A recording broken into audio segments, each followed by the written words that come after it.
YouTube stream. Stand by 1 second.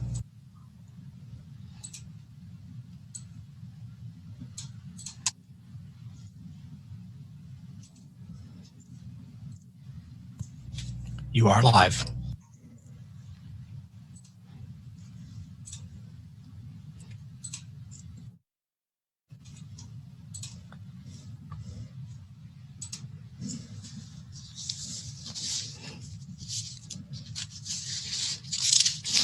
Hi, Waka. Thank you for all joining us today for the Native Advisory Committee hosted by the NAC and Title VI Indian Education for the Anchorage School District. Before we begin with our agenda, I would like to ask Cheryl Sherman from our ASD cultural program to perform the land acknowledgement, please.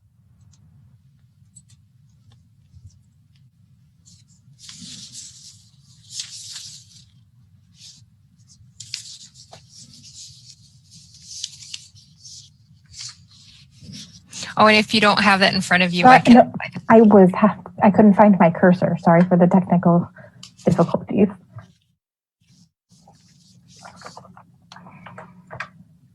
We would like to recognize that we are here on Dena'ina lands. We would like to honor their stewardship of the land, and we promise to be good neighbors and thank them for all that they've done. Shanann. Oyana. Well, waka, Oyana Dailuchi, Winga Aka Nasisak, Title VI Supervisor for our Anchorage School District. Thank you all for joining today. And before we begin with our official agenda, and before Chairwoman Kimberly conducts the call to order, I just want to begin by asking for a moment of reflection, taking a deep breath, and creating a space of gratitude for our ancestors and leaders who have come before us to give us today.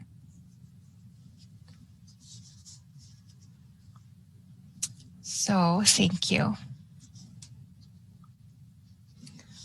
Okay, so Chairwoman Kimberly, if you would like to begin, please. Good evening. I call to order, or we're doing introductions. Sorry. Oh no, you're correct. Sorry. Oh yeah, we are doing introductions. Thank you. So I am Kimberly Santagata. My Inupiaq name is Kazakwa. We have 4 girls. 3 that attend Polaris K-12 school and 1 in Cook Inlet Native Head Start. And I've been involved with Title VI for about 3 years now, I think. And thank you everybody for coming.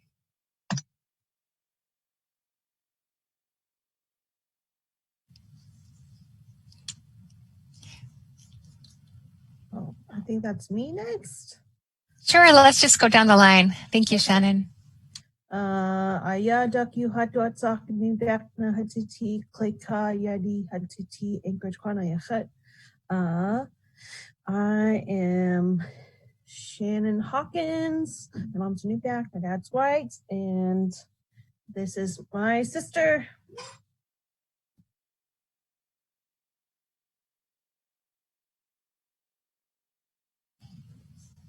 Oyana, Tanya.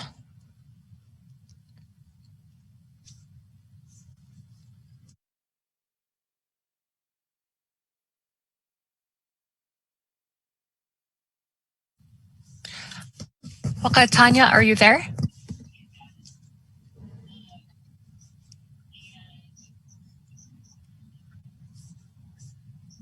Okay, we can come back.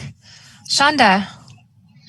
Hi, I'm Shanda Losi. I am a family medicine physician. I'm Standing Rock, Lakota, and I have a 4th grade daughter at Rogers Park Elementary.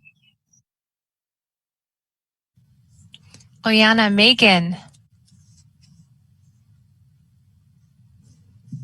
Hi, this is Megan Sherman. I have 3 children in the district. I have an 8th grader at Hanshu, 2nd and 3rd graders at Bowman. I have been a part of the Native Advisory Committee, I think about a year and a half now. Thank you.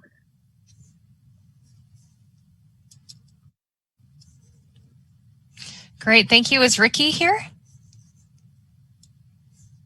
Let me take a look if he's listed. No, he's looking for Ricky. Okay, we can come back. Angela. Wanga Ajguana. Hi, my name is Angela Analog Gordonelli. I am a senior at service this year, and Shannon is my sister mom. Oyana. Nishay? Waka Skavak Unga. My name is Skavak. My English name is Nishay.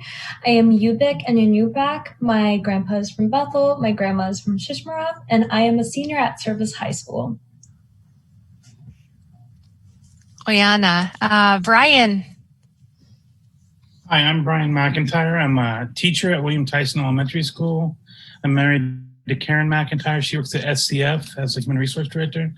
I have 2 boys that attended ASD through their whole, elementary, middle, and high school. And my oldest son is a senior at Harvard this year. And my youngest son is taking a year off because of COVID. So, thank you. Thank you for being here. Tanya, are you there to introduce yourself?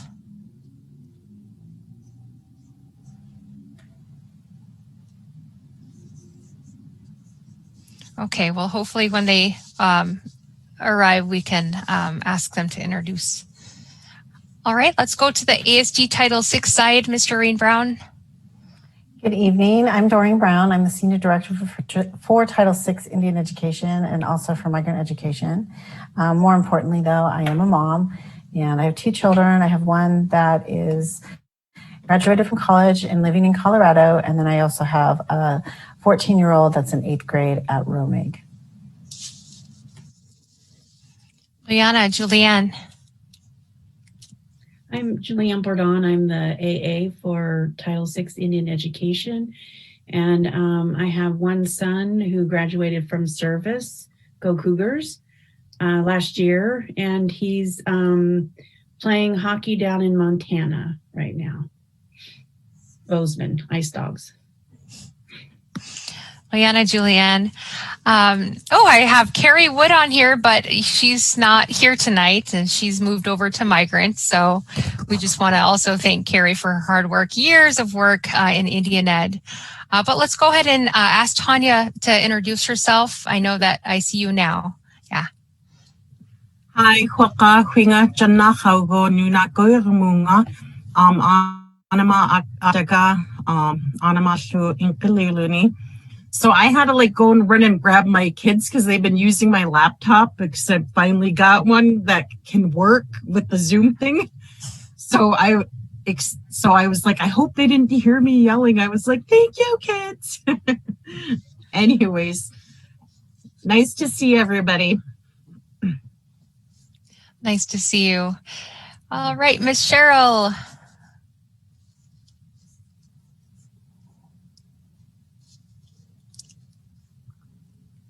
Instead of Cheryl Sherman, Suzette Deland, Harry Wood Snan, Janet Daniels, Stikde. Everyone, my name's Cheryl Sherman. My mom is Carrie Wood. My grandma is Janet Daniels. I'm Aunt Athabascan from Chicaloon. I am a ASD parent as well as the Cultural Enrichment Specialist for Title VI. I have a senior, a junior, both at East, an 8th grader and a 6th grader at Stream, a 5th grader at Tyson, and a 1st grader in the UPIC Immersion program at College Gate. Cheryl. I see Ricky joined us. Ricky, would you please introduce yourself? Sorry, I can wait. The clocks are dinging.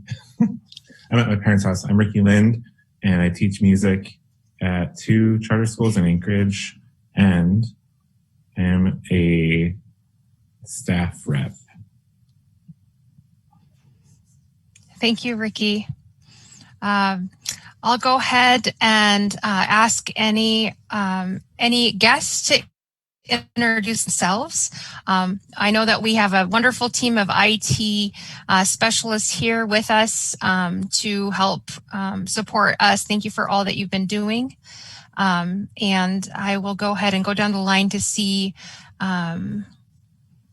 who we are introducing in our attendees. So is it Angela? Or, excuse me, I can't see the entire thing.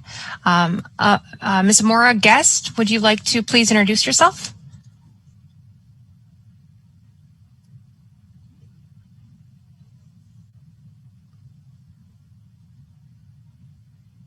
Oh, hello. Can you guys hear me? Oh, yes. Sorry, I was having issues. My name's Angel Cesar, but most people call me AC. I'm a senior at Service, and I'm just here to listen and see what's going on. Thank you for being here. Sorry if I mispronounced your name. Wonderful. That's fine. Thank you. Thank you. Anna Rogers. Hi, I'm also a senior from Service. Just here to listen in. Oyana, very important. Thank you for being here. Alina Curtis. Hi, I'm also a senior from Service. And yeah, my name's Elena Curtis. Thank you. Wonderful. Thank you for being here. Disgusting. Okay, Mary. Mary Sitz. Hi, this is Mary Marino Suits. I'm born and raised here in Anchorage. I am a delegate for Anchorage, Clinton, Haida, and Vice President of Alaska Native Sisterhood. I have a daughter going to homeschooling this year, and I'm looking forward to hearing what there is on the agenda tonight. So driving, so I pulled over to listen. Thank you so much. Well, Yana, thank you for being here. Miss Starr, Georgiana Starr. Hi, my name is Georgiana Starr. I am a 4th grade teacher at the Alaska Native Cultural Charter School. I've been teaching there for 7 years. Before that, I spent 2 years with Cook Inlet Tribal. And the bulk of my experience comes from LKSD. I am Yupik from my mother's side from Scammon Bay. I'm part of the Sundown family, and I'm Koyakan from my dad's side from Tanana, the late Reverend John Starr. I have one son who went to East High School, 9th through 12th grade, and he graduated 6 years ago. Well, Koyana, thank you so much for your introductions. I know I put you on the spot, but it's very nice to hear from our community members, so thank you. Okay, so Kimberly, I guess we can go ahead and get started with the agenda. So good evening. I called this meeting of the Native Advisory Committee to order at 6:14. We'll begin with roll call. Juliana, are you gonna take over that? Yes, ma'am. So I call roll call for the September meeting. Kimberly?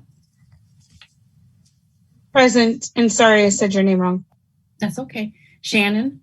Here. Tanya? Here. Ricky? Here. Angela? Here. Nashay? Present. Megan? Here. Shanda? Here. And Brian? I'm present too. Thanks. So we have everybody accounted for.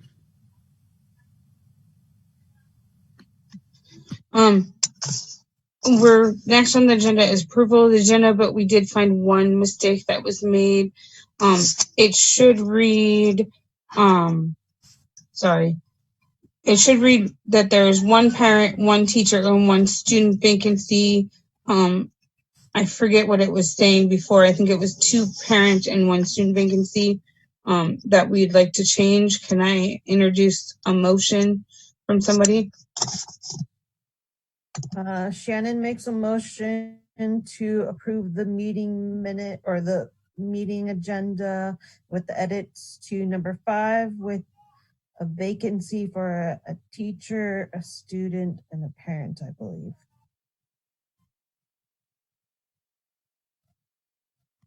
Is there a second? Angela seconds.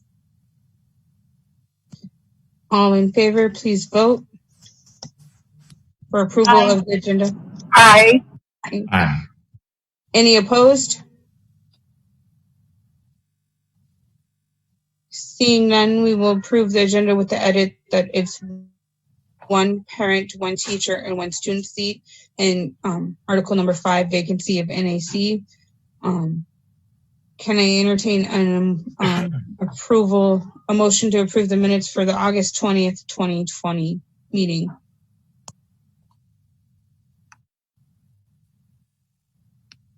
I move to approve the agenda for the August 2020 NAC meeting. I'm sorry, but when you do that, can you say your name? Because I don't see your picture when you come up, please. Oh yeah, no worries. That was Nishay. Angela seconds the motion. All those in favor of approval of the minutes of the August 2020 NAC meeting, please vote now. Aye. Aye. Aye. Any opposition? And the minutes are approved. The next item on our agenda is review of changes of the National Advisory Committee or Native Advisory Committee bylaws. Do we need a motion first, or can we have discussion first? I believe you could have a discussion first. I can pull up what you as an NAC moved and approved on August 20. I can pull that up on your screen for visual review. That would be very nice. Thank you. Hopefully you can see that you had addressed section 4, article or section D, the parent and student terms. And I believe the suggestion was made that we make these changes just for 2020, correct?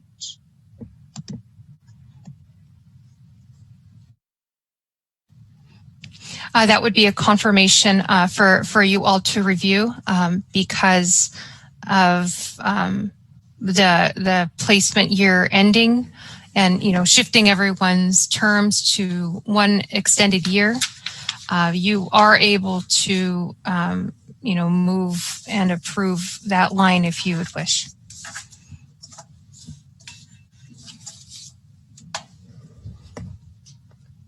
Shannon makes a motion to reapprove the bylaws for the term of office for the parent, teacher, and student to be added 1 more year. So teachers and parents are 3-year terms and students are 2-year terms. And I have discussion after this motion. Could I second it and then we could speak to it? Sure. Okay, I'll second the motion then. And then if you ask for discussion, I could explain. So Ricky seconds it, and then he's first in line for discussion.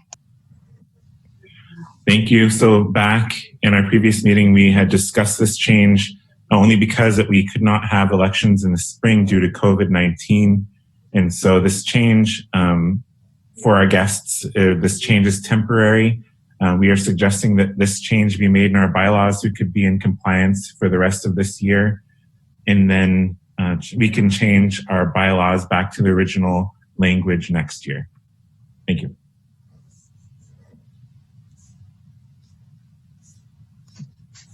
Anybody else with discussion?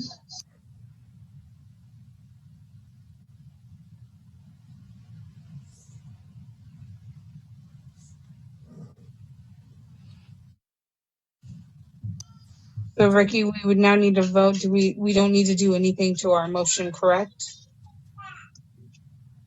Oh no, I'll call the question then, so you can ask for a vote now. Okay. We're gonna vote. So all those that are in favor, please vote. Aye. Aye. Aye. Aye. Aye. Aye. Any opposition?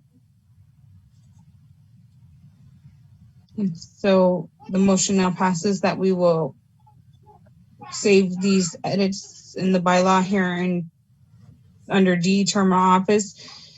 Current teacher members will serve 3-year terms and student members will serve 2-year terms. We will need somebody to remember to note next, either in the spring or in the fall, that we change these back to continue promoting change of leadership and everything. Was there any other changes that have been made? I think there was some made over email from our subcommittee, but I don't remember getting any responses back. I'll have to check my email again. I do have that up, and this is up for you all to decide. This was the suggestion from the subcommittee. Ricky, you had suggested new addition. If you would like to read that, if that is readable on your part. Thank you. The new addition that I'm proposing right there highlighted is the incoming member shall serve as an interim until the annual spring election. A time served as an interim shall not be identified as a full term. Therefore, future interim members retain the opportunity to serve 2 consecutive full terms. And that's especially for if we have any guests in this meeting tonight who are interested in serving. Is there anybody that would like to entertain a motion to accept this edit and change to the bylaws?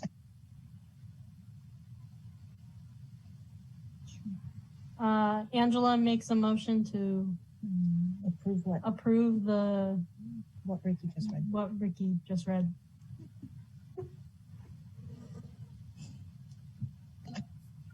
Is there a second? Brian seconds it. Tanya. Right. Is there any discussion?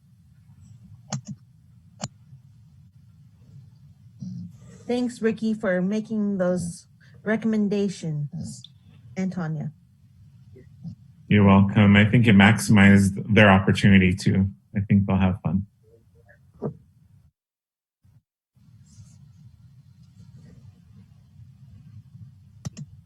Any other discussion?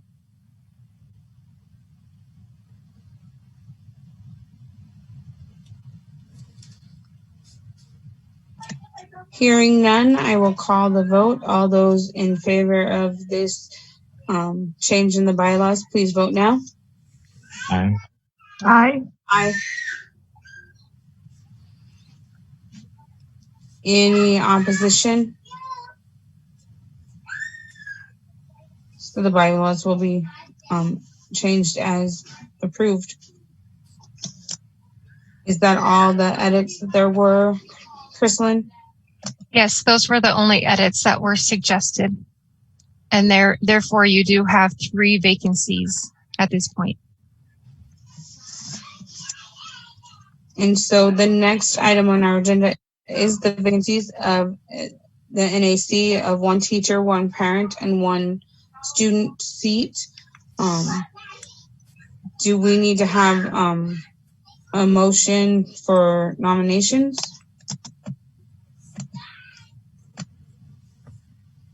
Oh, this is Ricky. I'll move to open nominations for which seat should we do first, guys?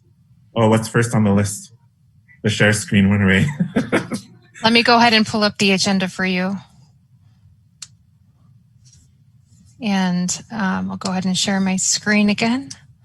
If I can pull that up, if I can find it. There we go. Two parents, right? Yeah, I think it was, yeah, let me go ahead and, sorry about that. No, that's cool. I moved to open nominations for the vacancies in order 1 teacher and 2 parent. It's 1 teacher, 1 parent, 1 student.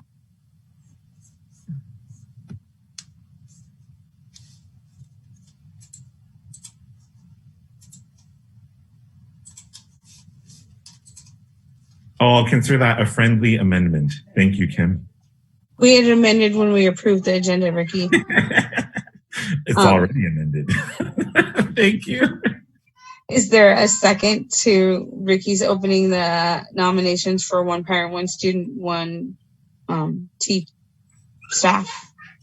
Yeah, this is Tanya. I already had seconded that. I don't know if my mute button wasn't working. I didn't hear, but I have some loud girls, sorry. Is there any discussion for the nominations? Is this the time where we would nominate someone? When we vote yes, there'll be time. Okay. I would like to nominate Elena Curtis. She is currently a guest for the student position. Did you say we needed to vote first? Yeah, we need to vote yes to open nominations first. Sorry, Nishay. All those that approve opening nominations, please vote. Aye. Aye. Aye. Aye. Anybody opposed? And we will open up nominations and we'll listen from Nishay first. All right. I would like to nominate Elena Curtis for the student position.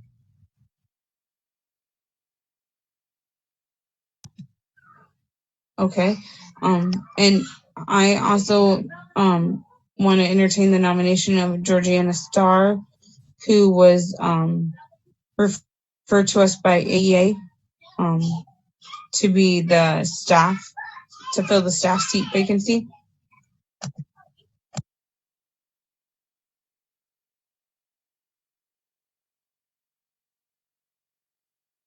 Well, this is Ricky. I nominate Georgiana Starr for the staff opening, please.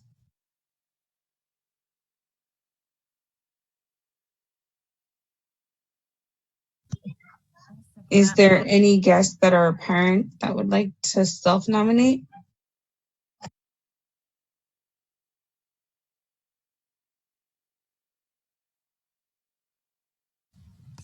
Is there any guests that are students that would like to self-nominate?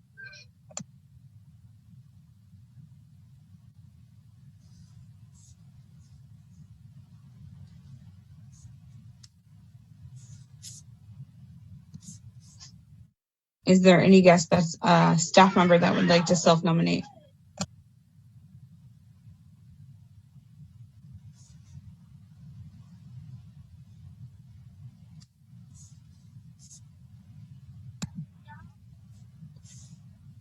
Is there any discussion, or usually we give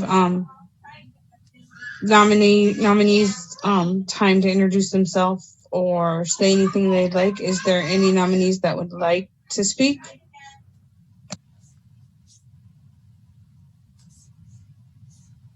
I move that all nominees speak.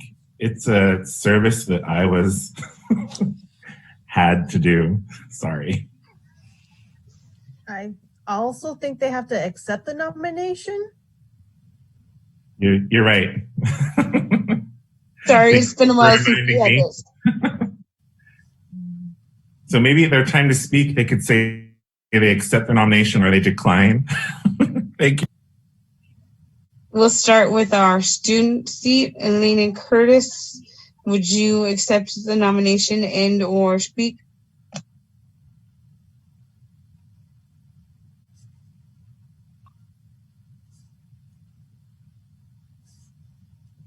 You're on mute, Elena. Hello, can you hear me? Hi, we can hear you. Okie dokie. Well, first off, I'd like to say that I do accept the nomination. And what else do I say? Do I tell you why I want the position? Yep, you can say why, give a reintroduction. Okie dokie, sorry. My name is Elena Curtis and I'm Yupik. My Yupik name is McNayak. And I just now heard about this position in this meeting. And I just think it is a wonderful position, like a wonderful opportunity to kind of contribute to the Indian Ed and be a voice, kind of.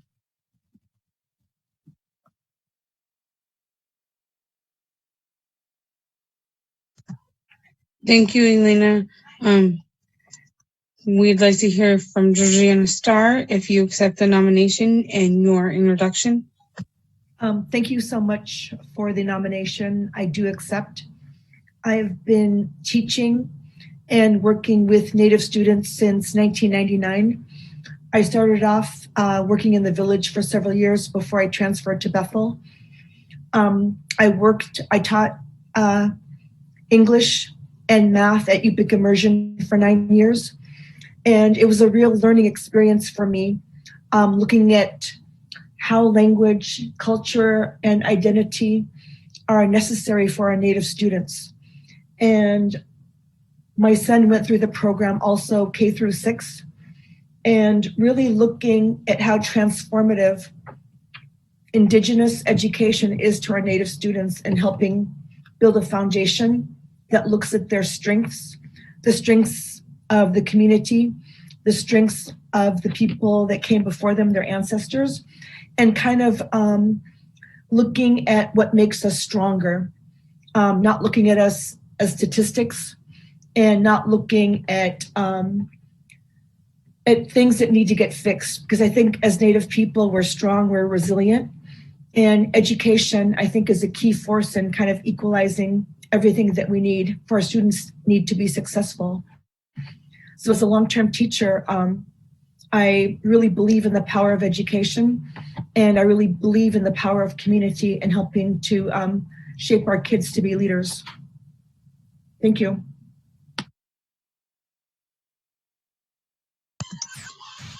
And there was not any parent nominations, correct?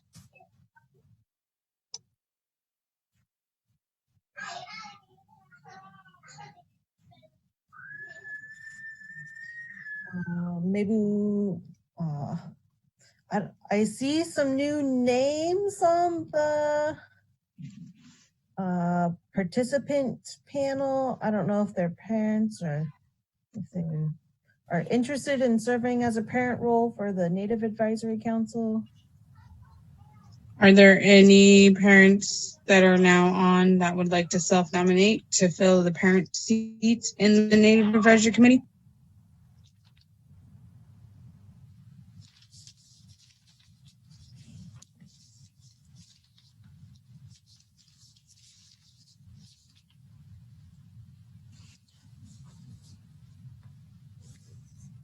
Just a point of clarification, if anybody is a parent, it appears in the bylaws that eligibility, a parent committee member's child is enrolled in the district. I think that is the only clause. Is that correct? And they have to be a parent or a legal guardian. Okay. Can I make a nomination? I don't know if she would accept this, but I know she'd be a great addition. Kate Cannon.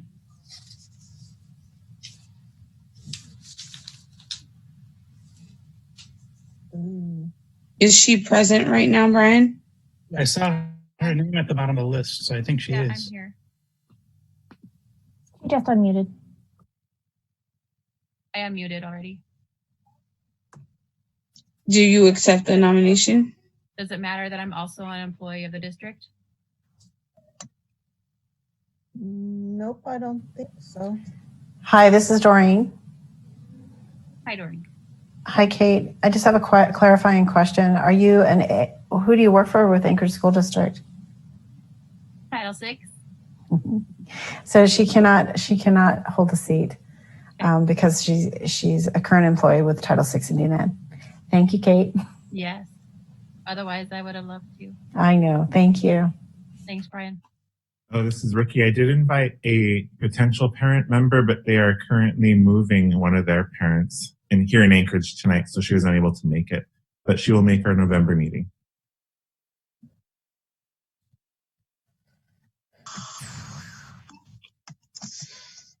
So with the change in the bylaws, would we be able to appoint her in November and then elect her in the spring? As an interim, I guess. I think everyone that are these open ones from the spring that we're doing? Yeah. Okay, never mind. I feel like we could table the nomination or the parent seat till November or October. October, we don't have a meeting. Whatever our next meeting is. Is that a nomination? Or is that a move? Do you move to do that? Yes, Shannon moves to table the nomination for our next meeting. Hey, look at this. I'll second. Point of clarification, is that just the parent seat or all the nominations?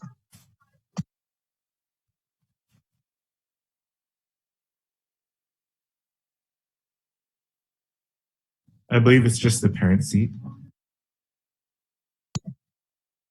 Angela, or Shannon, sorry. It's just the parent seat that you were talking about, correct? Yes. Any discussion on tabling the parent seat until the next NAC meeting in November?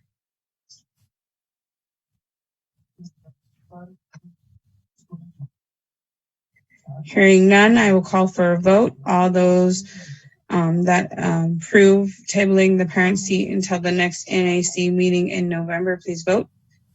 Aye. Aye. Aye. Any opposition?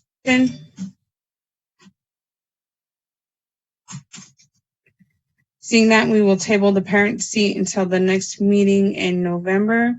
We have had nominations accepted for the teacher seat, staff seat, and the student seat. Could I entertain a motion to vote those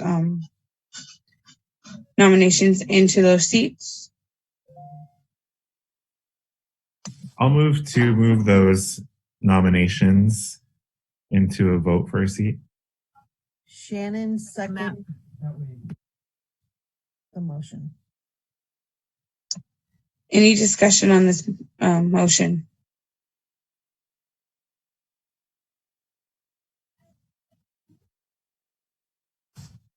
Hearing none, I will call the vote. All those that approve these nominations to take over these open seats, please vote now. Aye. Aye. Any opposition? So we welcome Alina Curtis and Georgiana Starr as members of the NAC. Congratulations and thank you. Our next item on our agenda is program information, and the first part is the financial report.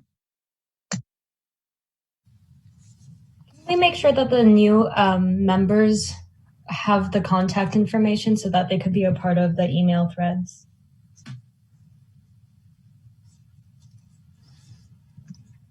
Could the new members please send their contact information to Chrislyn and Julianne? You can use the chat box too if you need to, I guess. I don't see a chat box. I see a Q&A. There's only a Q&A option at this point. But let's see here. If we could I know how to get Georgiana Starr's contact information, and I believe as a student we can find Elena Curtis's information as well. I don't want to share stream everything, all the contact information right now live, and we do not have the chat enabled, so we can have it, privately connected. So we will find your information. Thank you.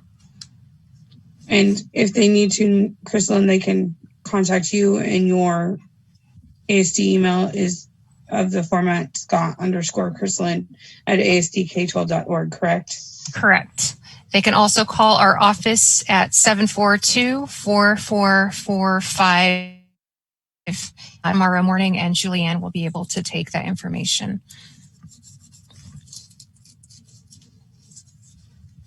Okay, thank you. Okay, so I will be going briefly over the financial report and updates to the Title VI program, and then we will have a discussion as to hear you as the NAC with your advice and advisory for ASD Indian education. So ASD is pleased to have accepted the school year 2021 Title VI Indian Education Grant from the Office of Indian Education on August 24, 2020. So that was a couple of days after our NAC meeting. This amount was for $2,730,488, which was accepted by the Board of Directors. This amount will provide funding for our staff positions and our services of tutoring, cultural programming throughout the year.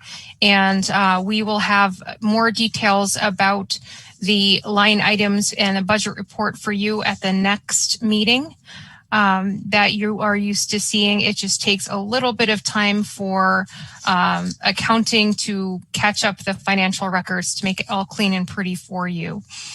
So we are excited about that, albeit it was a little bit late. But today I would like to talk to you specifically for your advice as the advisory board to talk about the carryover funding from last year. This carryover funding was granted for 2019-2020, and it was tended to be used for the after-school program and evening programs and the summer sessions that Title VI Indian Education offers throughout the summer. This amount was not utilized due to COVID, and we were authorized to extend over and be able to spend it this year.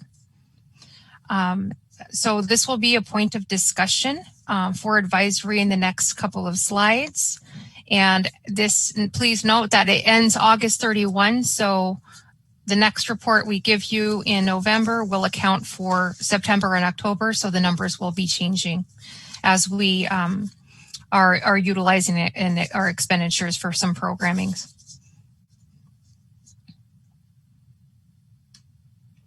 So I would like to go over the updates and about registration for ASD 506 forms and academics, and then we'll loop back into the carryover funding. The current ASD registration enrollment was shared at the last ASD Board of Directors school board meeting. Please note that registration is not complete. That was shared as of September 8. So kindergarten recruitment is still continuing. And as you know, we will be seeing a fluctuation of enrollments in the next couple of weeks.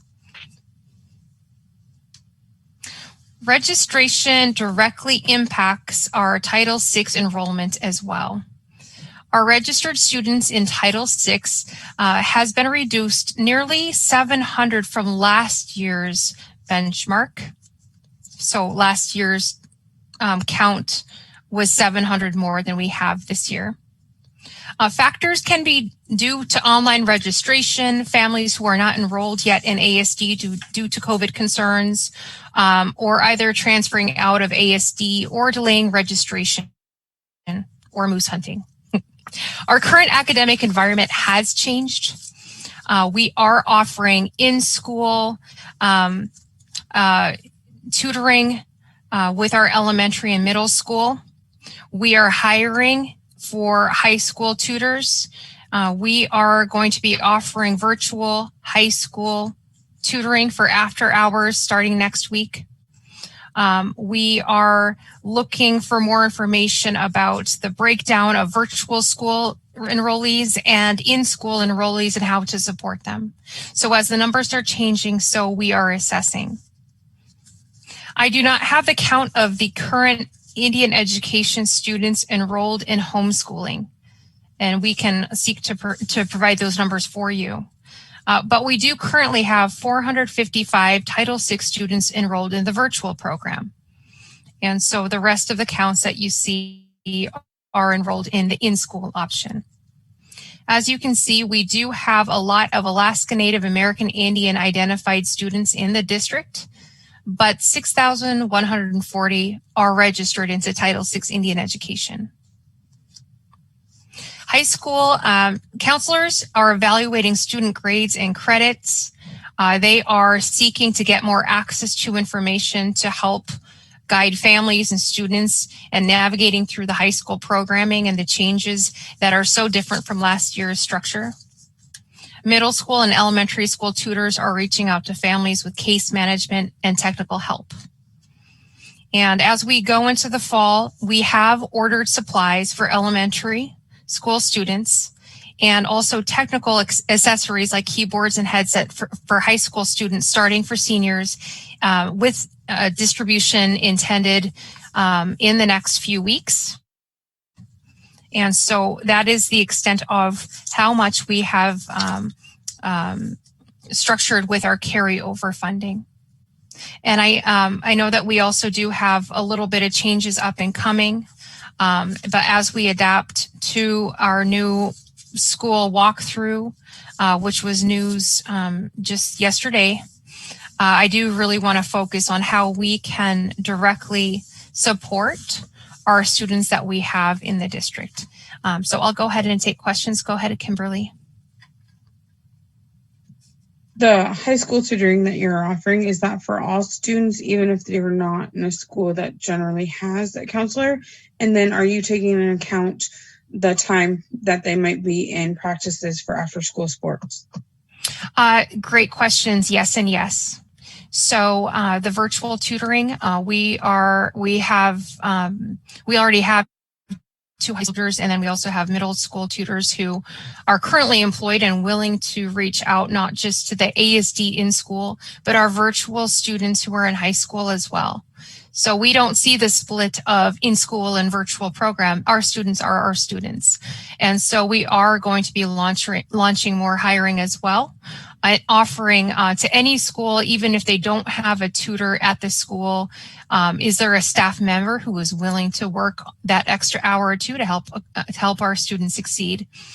We do have 2 hours scheduled in the evenings now.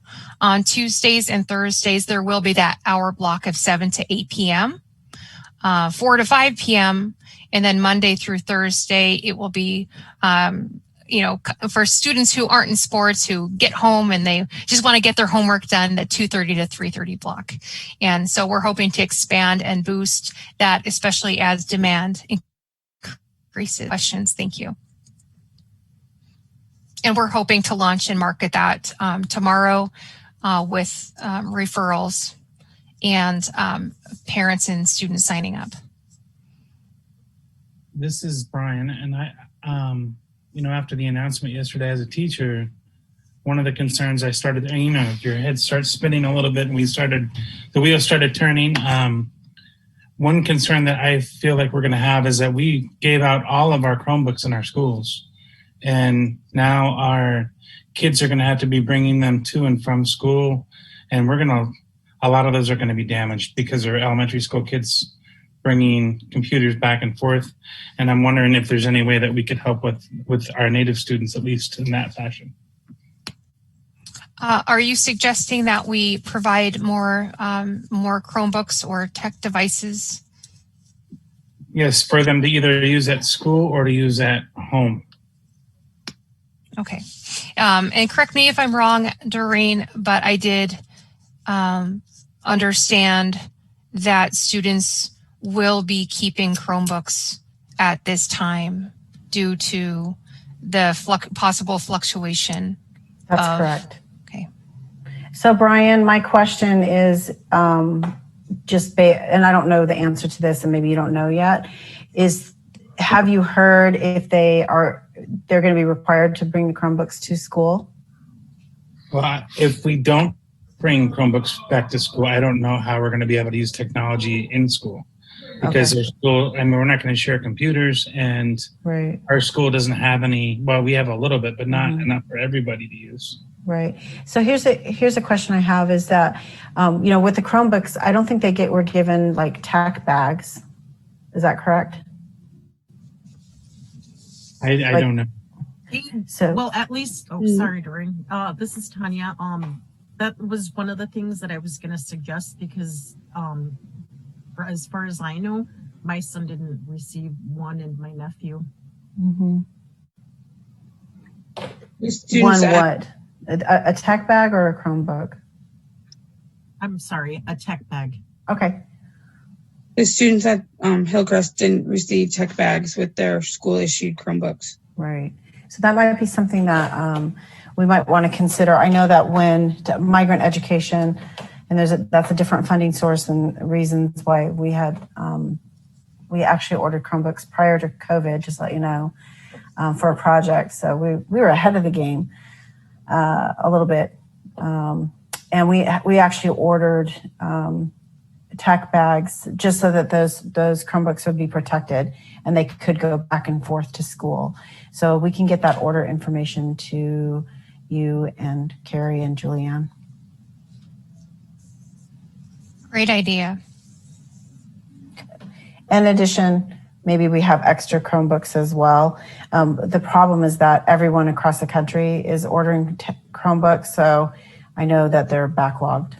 So that might help when we're 2 months out from now.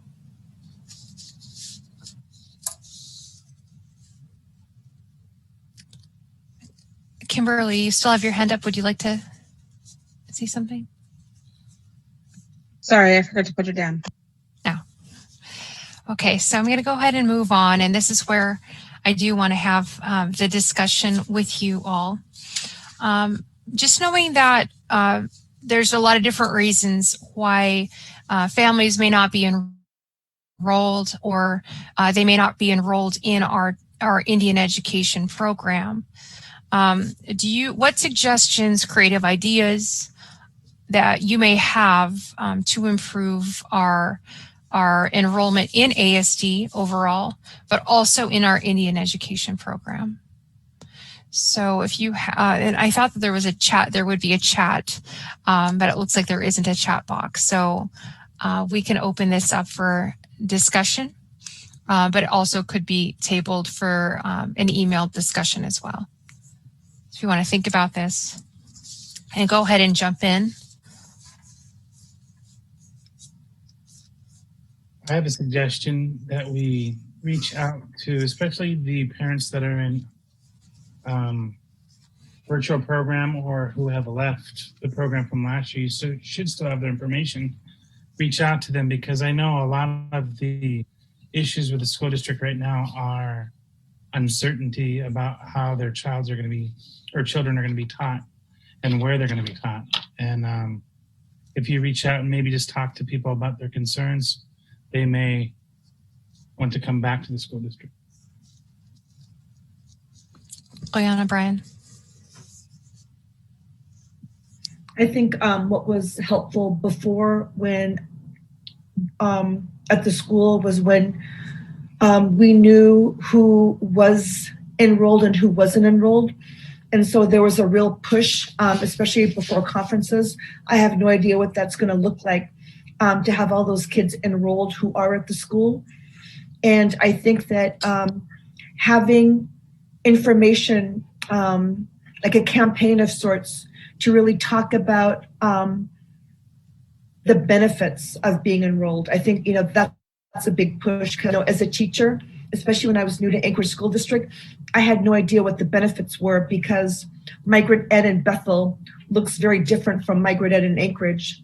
And so people who are coming in and out of the district might not know what all the benefits are and all the perks of being enrolled. So that might be an idea.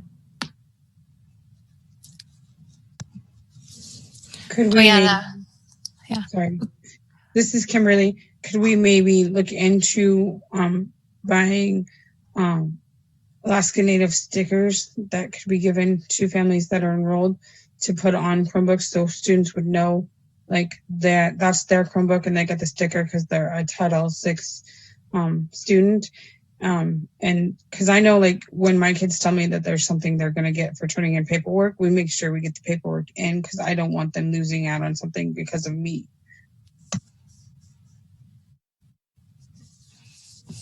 Another thing to think about, this is Tanya, just thinking out loud, is an incentive, maybe like a backpack with some items in it, you know, for example, or a small baggie of school supplies.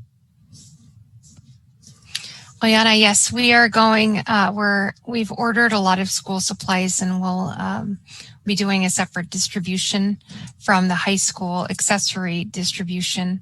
Although minimum, we hope to make at least a small difference for our students as much as we can. So very good ideas. I'm writing these down. I have something from the union, and we could implement this when COVID-19 is slowed. It's how the union would reach out to the community during a bargaining year, which is supposed to be this year, but it might be delayed because of COVID-19. And one way that one reached out in the lower 48 was they had an alternative schools fair. And I'm unsure if Anchorage School District does this, but all the charter schools in their district met in one place, and they had booths, informational booths. And the union said, how can we capitalize on this? And they said, oh, I know, these are parents that are attending this event. So let's make a question sheet that says, suggested questions to ask the alternative schools. Like, how long is your recess? How often do they get physical education? So just a really quality questions that they could ask an alternative school program. And then they put their union stamp on the bottom and their information on the back. And so the community rallied behind the teachers union after they helped them out at that fair. So just think of something that's, you know, kind of mundane sometimes, but how to turn it around and make it both fun, useful, and dual purpose. Fun idea, great. Well, that's a great idea anyways for a lot of our special schools. That's why a lot of people are drawn to ASD, is because of the diversity of schools in the district. So that's cool. It's a great idea. Okay. Well, unless anybody has anything to share, and NAC members and anybody, you're able to reach out to us with any comments or concerns. Go ahead and email me or Julianne or Doreen. I know, and I'm trying to take it down. I have a question. Okay. Oh, yeah, go ahead. Yeah, it's Shanda. Oh, thank you. Okay. I've never enrolled a student into Anchorage School District, but I have, sorry about these clocks at my parents' house, but I have applied and got hired by the district, and they gave me a packet. So I presume that when you enroll a child, you obtain like a packet of some kind with information that you need to fill in for the district about your child. Is that right? Yes, and this year was quite different. Obviously, with our virtual registration and enrollment, which was very different.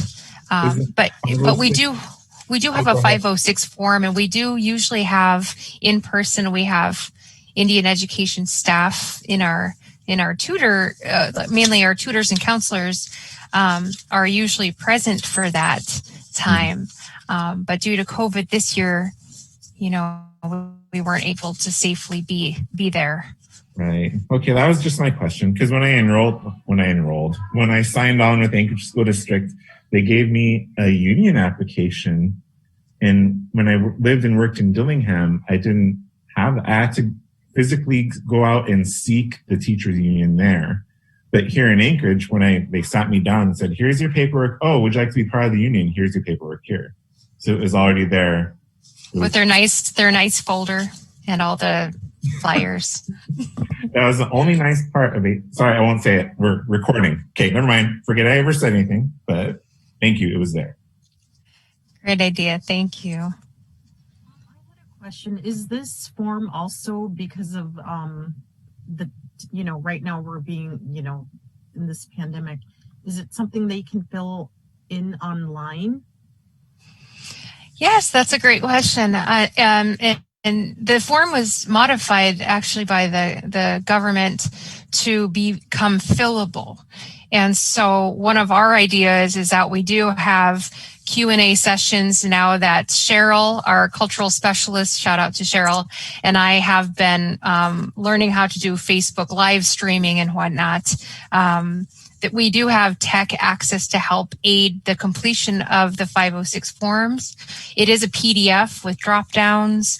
It's just kind of, difficult to have one more thing on your plate when you're, you're working and you're being a teacher at home if you're a parent. So we're, trying to get creative ideas to, bring people to the table and fill out the forms. But it is not a form that you can complete and just email and hit send.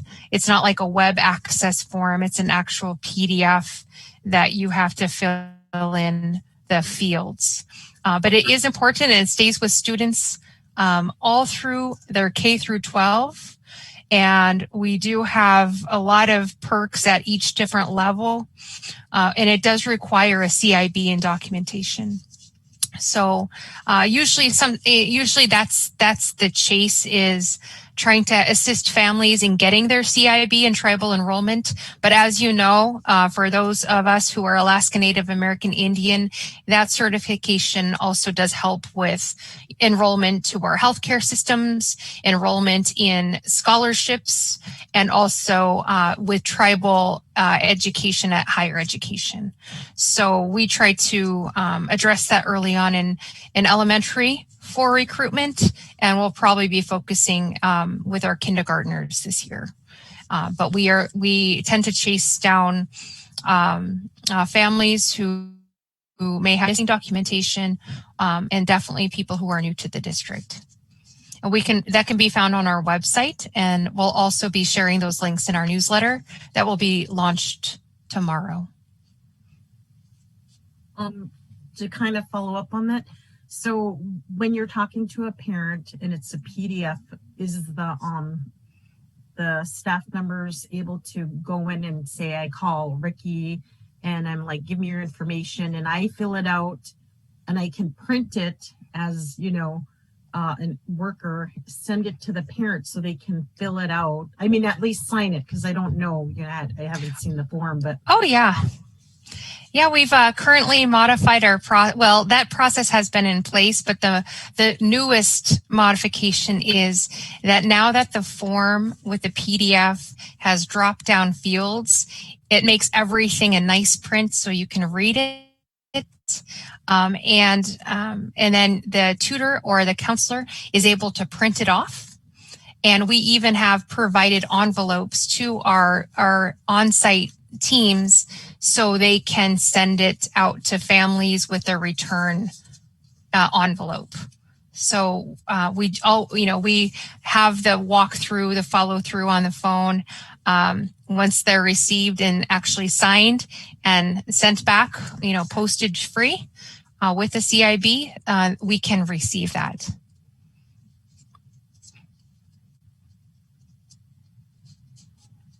So it sounds like we do need to do a little bit more promoting on the process, and we will be happy to provide that maybe with an instructional video or a series of Zooms for families. And NAC, we can definitely provide you with the process as well, so you're aware of how detailed it can be.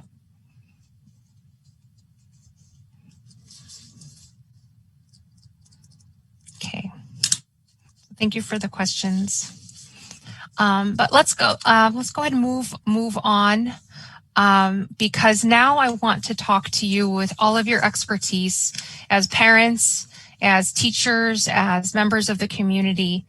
When we are thinking about the challenges, and students, shout out to you students, and maybe you should be going first for this conversation. What are your ideas and suggestions for moving forward with carryover funding? What are the needs that you're thinking that students may need to make their school year successful? But there's also cultural programming that does make us successful. So I'll go ahead and open that up for a new discussion. And go ahead and I guess jump in. I can also take a little digital hand if you feel more comfortable doing that. So any suggestions for the carryover funding? Oh, this is Ricky. I do have one suggestion, and I recently registered tonight for the National Indian Ed Association Convention and Trade Show. It's more accessible this year because it's online due to COVID. But I did a premium membership deal because I did the early bird. The early bird discount runs until September 27th. But there's also student and elder prices. So when we're ready, I'd like to make a movement to send, depending on the cost that we're able to allocate, students to the virtual convention and trade show, which is November 7th through 9th.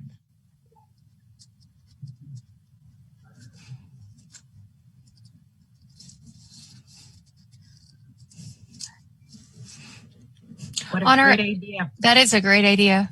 I know we have NIEA on the agenda after Cheryl does her cultural programming. At least our student reps. Student reps. But in addition, we could send more students if we can allocate more funding. And that's all virtual this year. Yeah.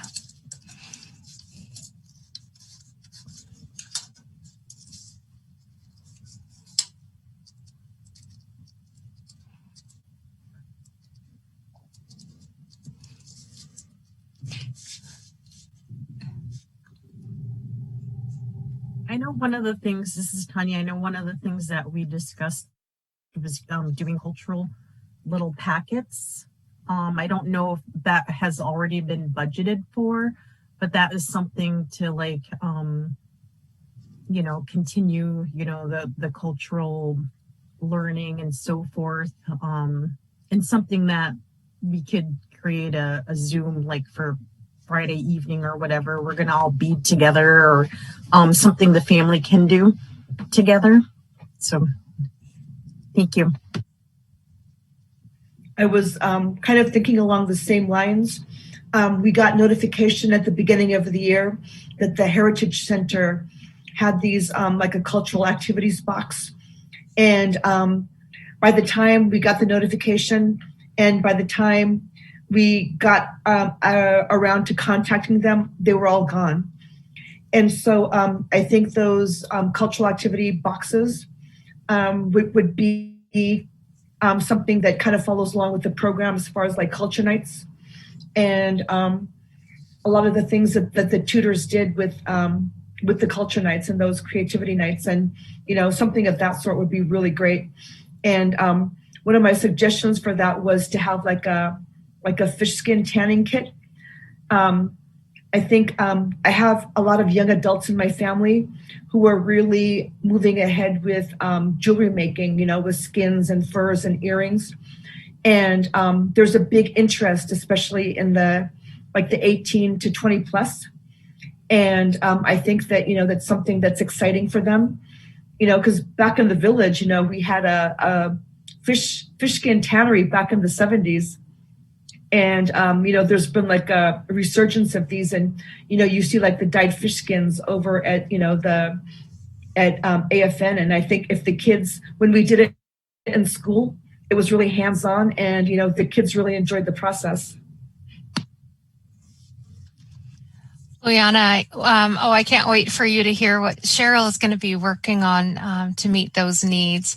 But quick question though, if we were to offer a lot of those as a student, would you still want to be connected on one more Zoom, or would you feel like you would want more kind of off-grid instruction? Students, do you want to chime in?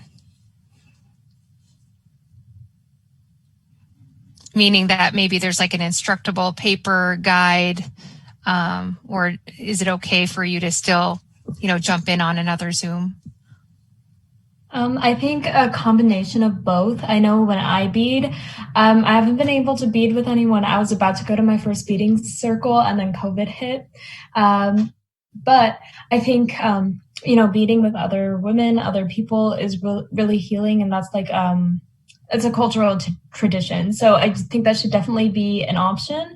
But I don't think it should be a requirement just for those who, are more comfortable with themselves and being creative on their own. That's how I feel about it. I do have a discussion about an idea about moving on with the carryover funding, if I may speak to that. I did send out an email earlier, but for the guests and whoever is watching right now, I brought up that we should be funding for the AP costs for the end of the year tests for our Native students. The reason being is Native students have amongst the lowest enrollment in advanced placement courses.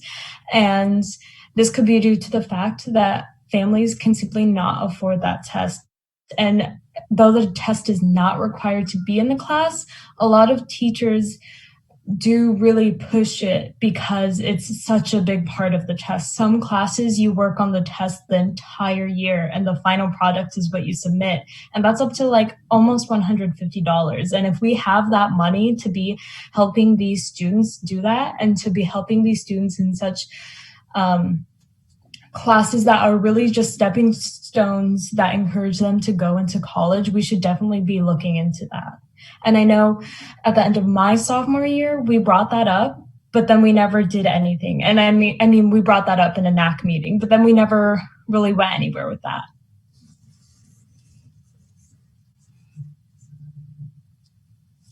Thank you. That's definitely important for students to be successful. And as you know, we shouldn't have such barriers. So we will definitely look into that process. Are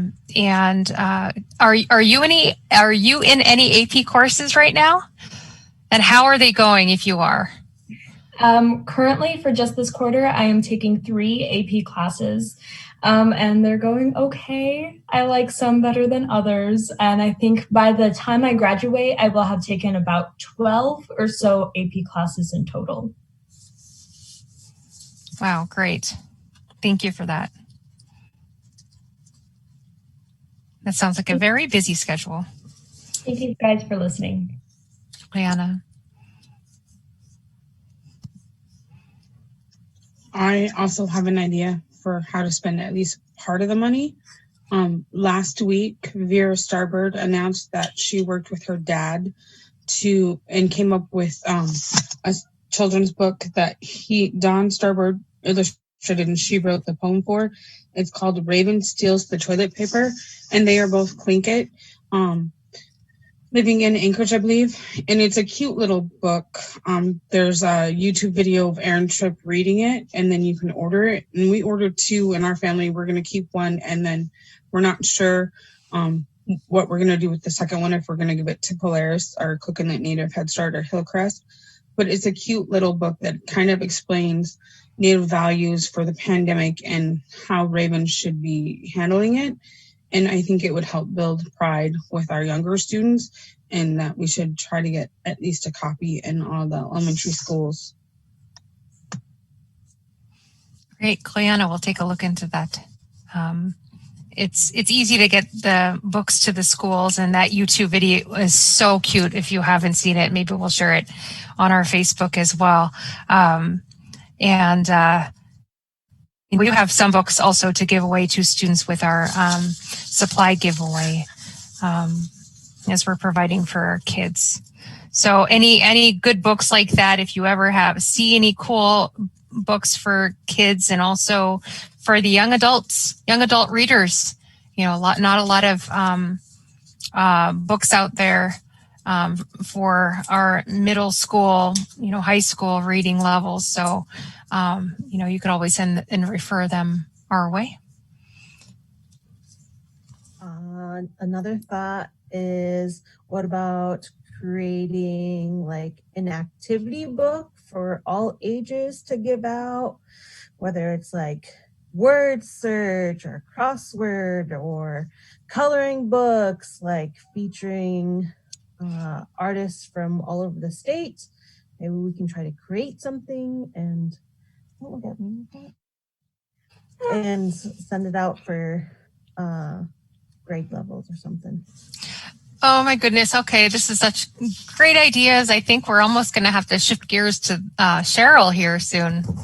I kept on agreeing with everyone using my Yupik eyebrows. So I just want to let you know that these two topics, we're going to continue to refer to them and have a lot of conversations about the next steps. And being very careful, I know for us, being very careful with what we have been stewarded with for our students. So all of your notes we'll be looking into, and I'll be reporting back probably even, it's going to be prior to our next meeting. You'll see the email chain of our actions looking into this. Okay. But I want to go ahead and share with you, trying to keep time here. If Cheryl could please now share her cultural updates, and I hope that you like what you hear. So I was like looking at Crystal Lynn's camera and trying not to make faces while you guys are making suggestions, because some of them are so in line with what we've got started. So first of all, we're going to be doing every other week starting next Wednesday. We're going to be having a webinar that'll be streamed live on our Facebook page. The one that we're doing next Wednesday is going to be on silverberries.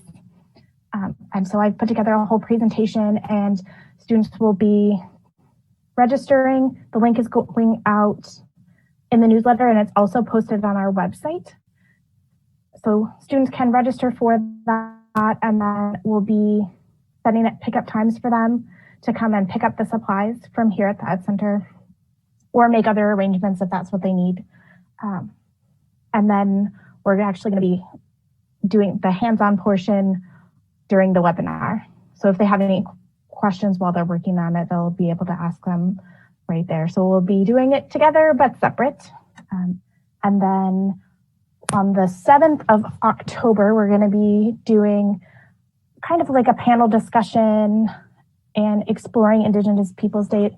I feel like it's important for people to understand why we celebrate it, when did we start celebrating it. And then on the 21st and 22nd, we're going to be doing a webinar with Hannah Scholl is going to come and do this for us on traditional face paint and tattoos. And then more dates will be rolled out as we go. Or the dates are set, but I don't want to give out too much information right away. So as far as the school-based supports, we've got kits that are going to be going to our staff members.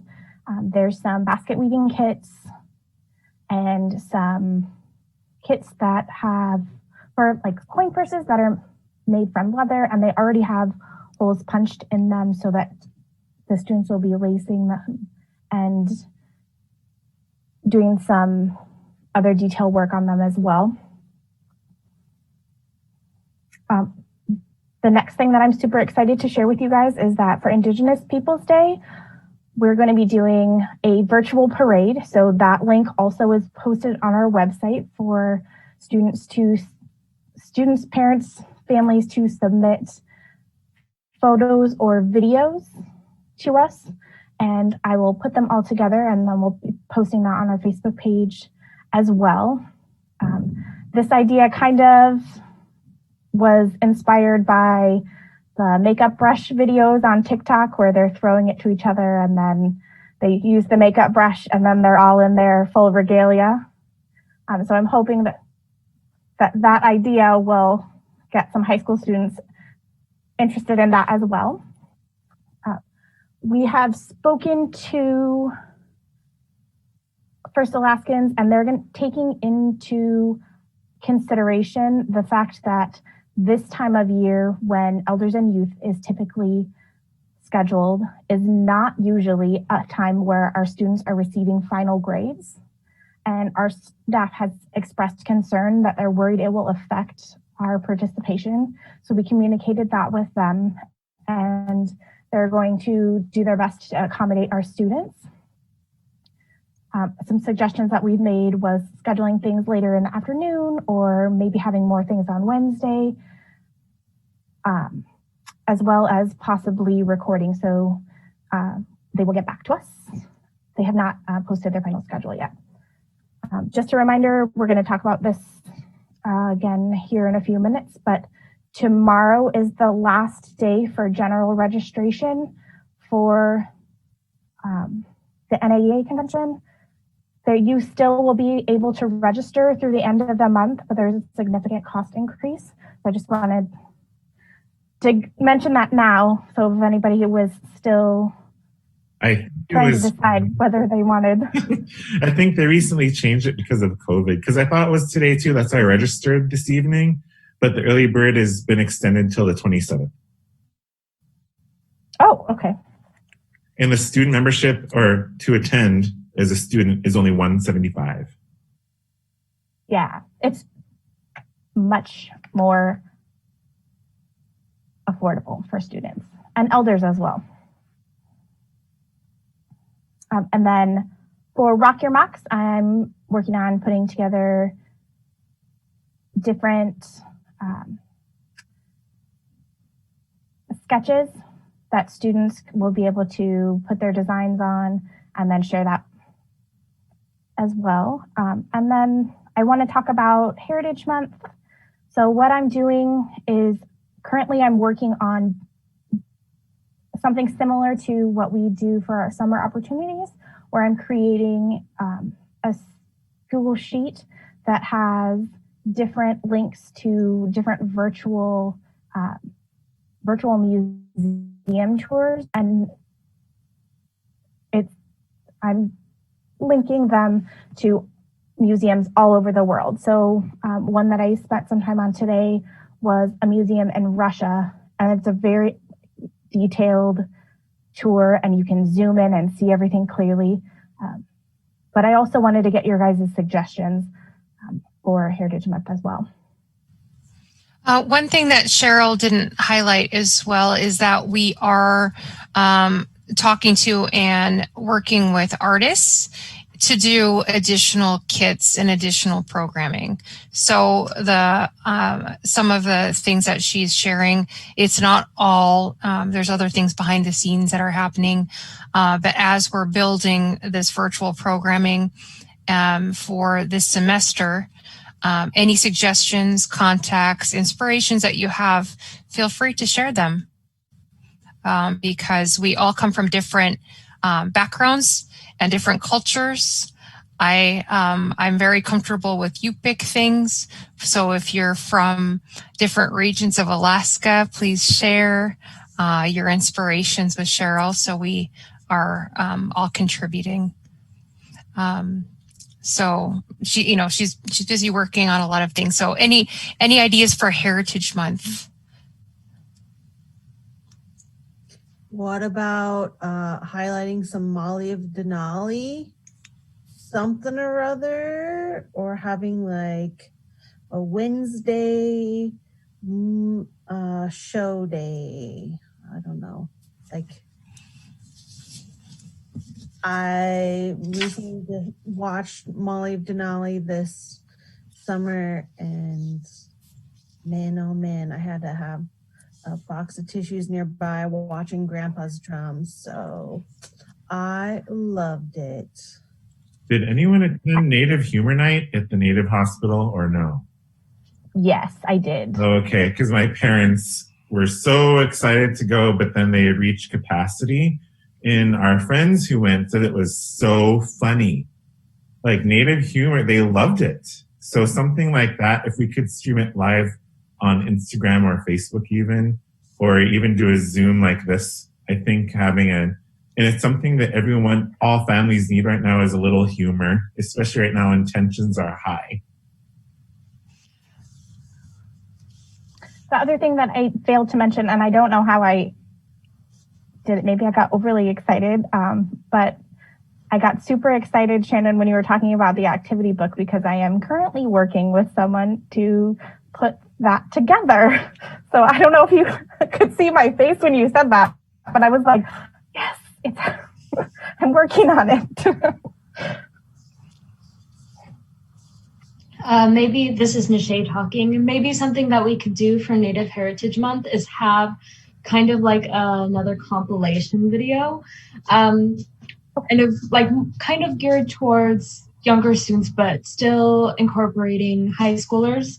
We could have high schoolers answer like questions like, what does Native Heritage Month mean to you? And then we could share that to the younger Title VI students, because I know when I was younger, I would have loved to see someone who was about to graduate and who was proud of who they are, and to be able to talk about, about their pride and their strength and their identity.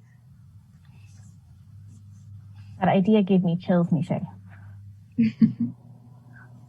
That's a great idea, especially with the high school students, like showcasing different students and having them talk about.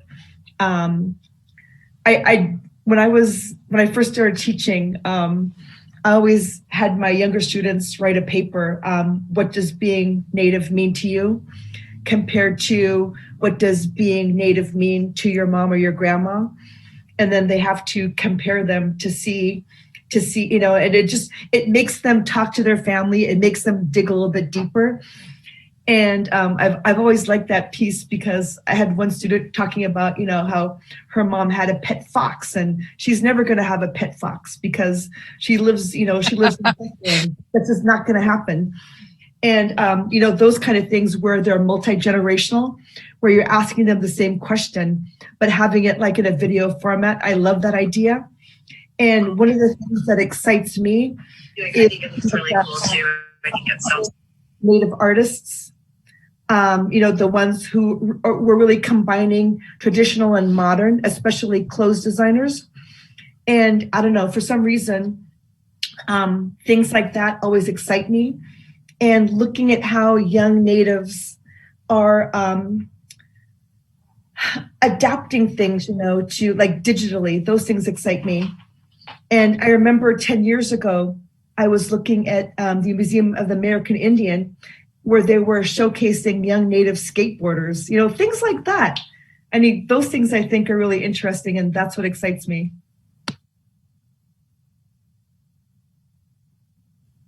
This is Tanya. You guys are getting me all excited. And as because I was going to share earlier about like how we can spend this money. And one of the things that I wrote down was a wellness kit.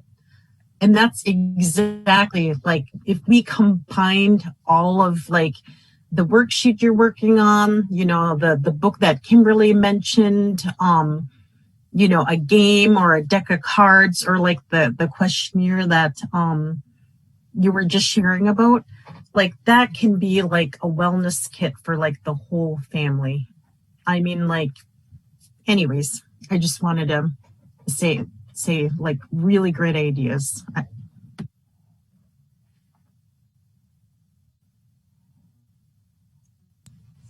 I like how you brought that up, because when even our teams right now are talking about families, so we may have a staff member who's in middle school and working with a middle school student, but they'll reach out to a tutor in elementary school to say, hey, I have a family here. This is what they need. Have you had any success getting a Chromebook for them? And because we have literally said, we are not compartmentalized between school zones. We're families. And so that gives me chills because you just touched on the family first model. Give them the packet, give them the family kit. I love that. I like the idea of giving cards. Maybe we can have a SNRTS starter pack given out to families. I need someone to teach me how to play. So my family always played SNRTS, and I didn't know about it until recently. And then I mentioned it. And so having never had a conversation about it, I was talking about it to my co-parent, and he was like, yeah, my mom and dad always played that. So I'll play you. I'm in the next office. I challenge you. to teach me first. But like that kind of stuff I didn't know. And now it's something that we could all, like everybody can do as a family. And we do have cards with our logo on them already. So bring a soft blanket to put on the table so you grab the cards easier. Thanks for the tip, Ricky. Maybe Angela and I can play a slow game. For me, that's normal. My mom always wins. Ooh, we can even have like storytelling night, like with our new teacher, that sounds like she's got a lot of great stories. So like during the Heritage Day month, every Wednesday night, sit around the campfire or whatever, have some s'mores or a good up or whatever, and have like storytelling by everybody. Like everybody here has like a story, young, old, hitting all of the generations. So that's something that I did this summer. Because of COVID, we didn't have cultural camp. So I had to do a virtual cultural camp. So then I had invited different elders and then speak on different things. And like they were adults and they were just absolutely loving it. Everyone wants to connect, so I just wanted to share that.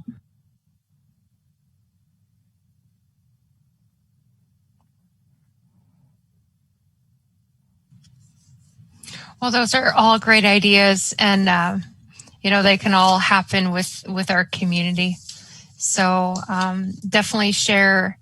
I guess Cheryl has basically a call to culture bearers that she'll be sharing because we want to have and connect our students with artists and elders and storytellers, and she has that listed, and there's going to be a channel of communication as well.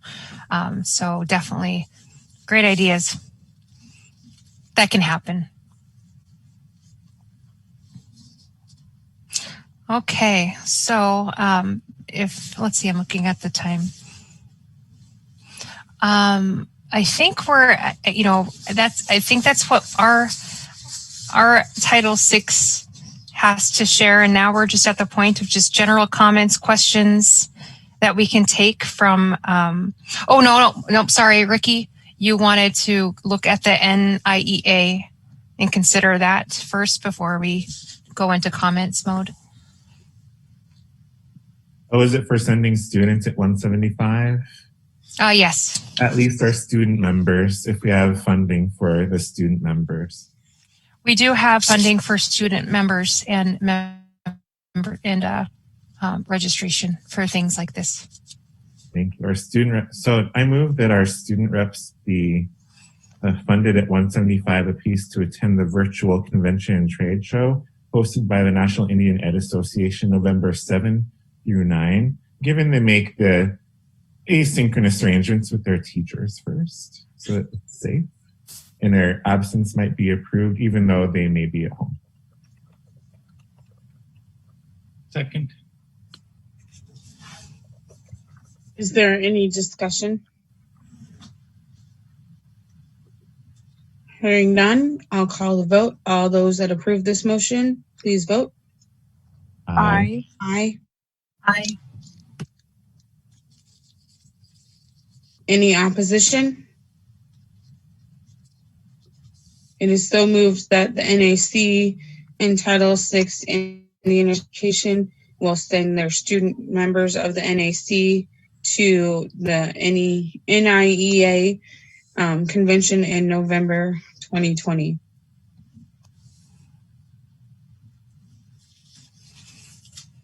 If they have any questions, I've only been to one last year and it was really cool. So they could contact me. They want to know stuff about it.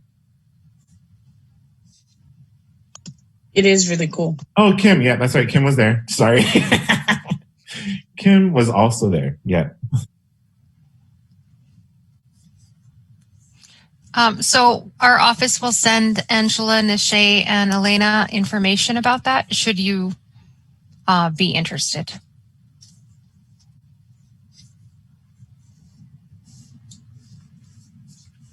Okay, Gidakwa.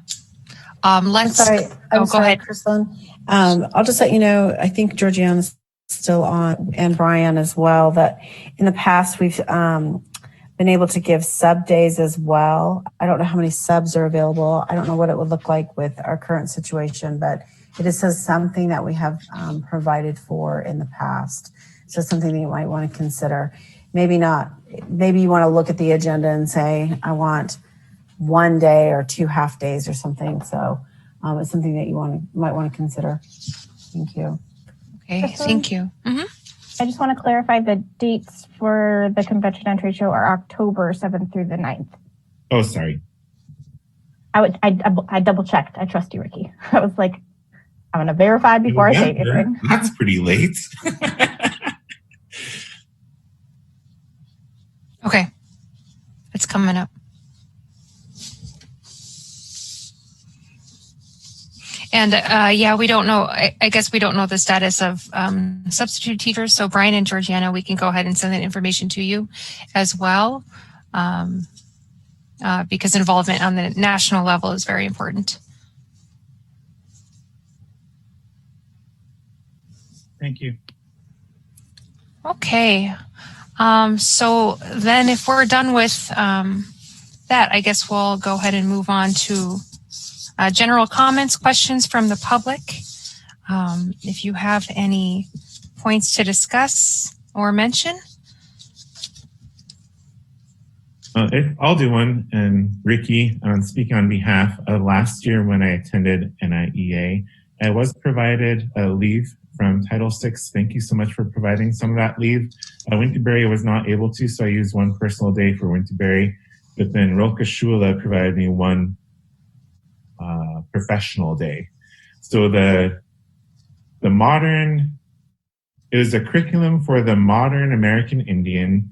It was a workshop there. I traded that for the professional day. So the curriculum that I got from one of the workshops, I shared it with Roka Shula for that professional day that they provided. But since it wasn't Waldorf inspired, Winterberry was unable to provide me that one day. So I had to take one personal day.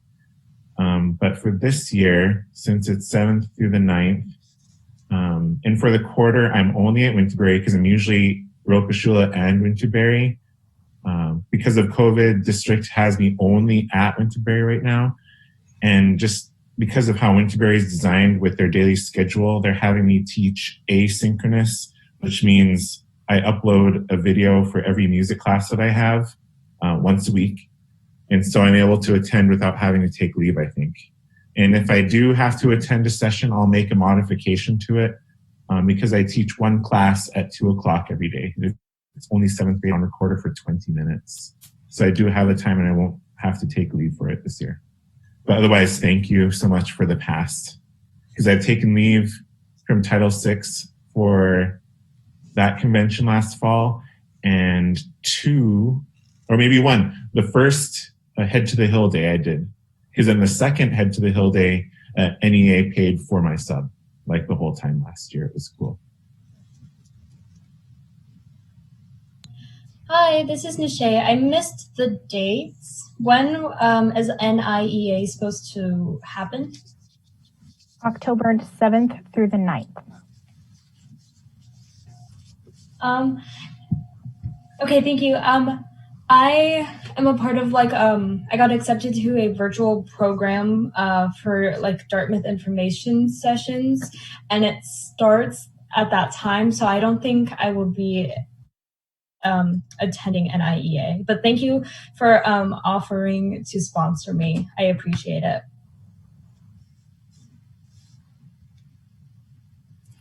Thank you, Nishay. Is that for the medical field?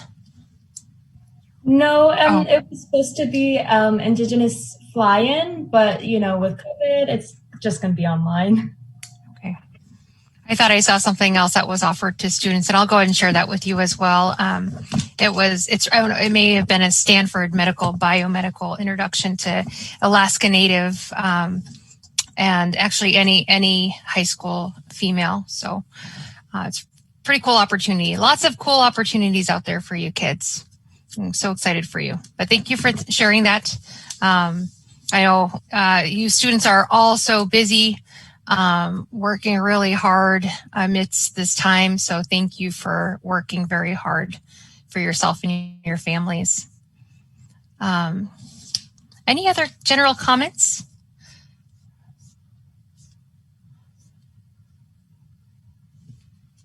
Welcome, Georgiana and Elena, for being on the NAC.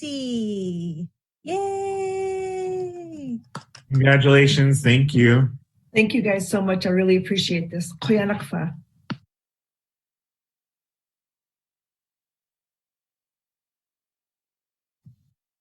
Thank you. I know that there was I was asked the question about moving forward with changing the name of Title VI Indian Education, and I know that Nishay Student Union, Indigenous Student Union, had brought this up, and she was going to double check with them. So I just want everybody to keep that in mind. That we'll touch on that next meeting in November. I don't know if we're going to do it in November. I think I'll be able to organize it better. When high schoolers supposedly go back second semester, the reason being is because this is not a proposal proposed by the Indigenous Student Union. The student union was contacted by Service High School Student Government on behalf of this proposal. And as a member of NAC and the founder of Indigenous Student Union, I told them that I could connect this issue so that we could bring it on a district level. So I don't think that will be for next meeting.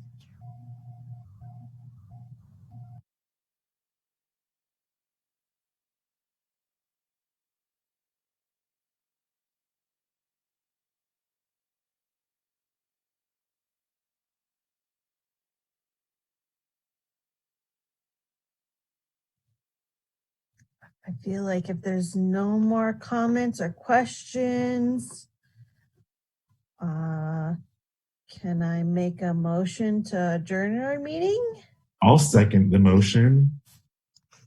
Is there any discussion about the motion to adjourn the meeting? Hearing and seeing none, I will call the vote. All those that want to approve the motion, please vote. Aye. Aye. Any opposition? Seeing none, I move to adjourn the meeting at 7:43 p.m. On the 17th of September 2020 for the Native Advisory Committee. Bye, guys. Bye, guys. Bye. Buchsi.